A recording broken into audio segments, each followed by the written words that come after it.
Let me tell you the truth. Life is deceptively short. 20 years looks far till you cover it. 40 years looks far till you cover it. 50 years looks far till you cover that distance. 80 years looks far till you cover it. Do you know, the celebration of birthdays is not celebrating how far you have come, it's also acknowledging how much is left. Did you hear what I said? It is not just celebrating how far you have come. Listen, it is celebrating how much is left. So if you are 50 years today and you are supposed to live 80 years on earth, you are not celebrating 50 years, you are celebrating 30 years remaining. If you are supposed to live 70 years and you are celebrating 65 years, what you are celebrating is 5 more years.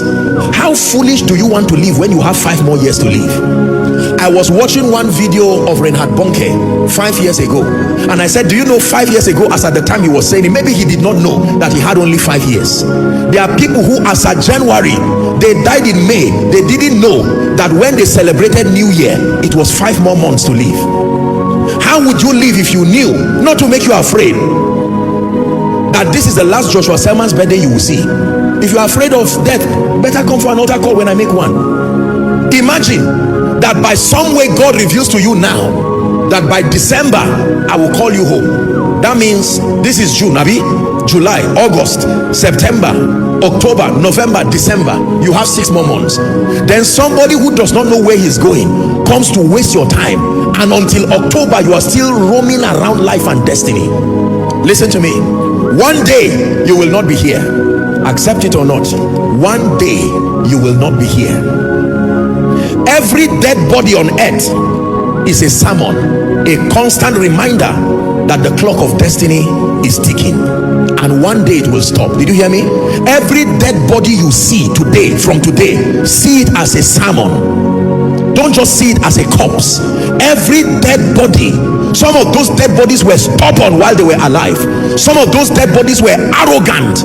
They said they would not die. Some of those dead bodies carried stubborn spirits. Some of those dead bodies carried arrogant spirits. Some of those dead bodies carried wicked spirits. Some of those dead bodies carried godly and prepared spirits. But in any case, it's now a dead body. You don't call a dead body a preacher. You don't call a dead body an armed robber. Let me tell you the truth. My life changed when I began to walk in the consciousness of the brevity of life. It didn't put fear.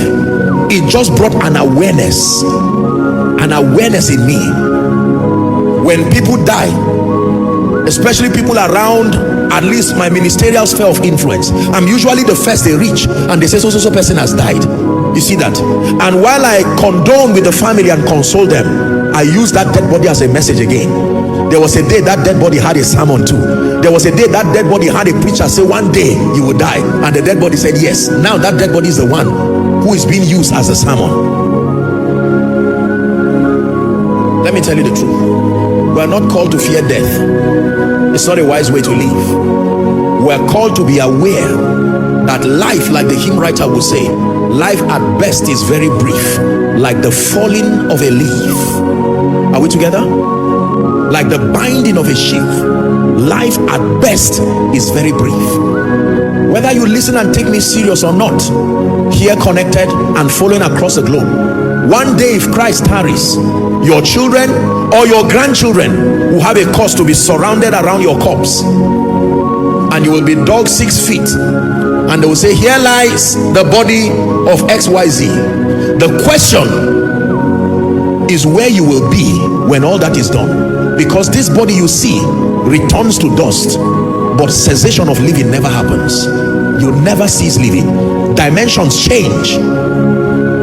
This is why it is foolish to live life as if you indefinitely have the power to decide whether you will go or not. It's not true. It's not true. It's not true. There are many people who were on earth. Do you know there are people who were alive on Sunday as I was preaching, but today they are gone? This Sunday, I mean Sunday. Maybe they were preparing to connect online again and listen next Sunday, and by this morning it was over already. So teach us to number our days. Teach us to number our days. Many of us today will not love the Lord and will not serve the Lord because of mundane things. Money, house, car. By the time you die, that car will not go with you.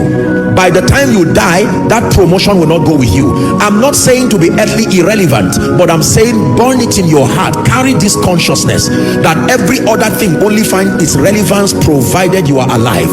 So that in being alive, in order of priority, the first thing you should secure is your state with God.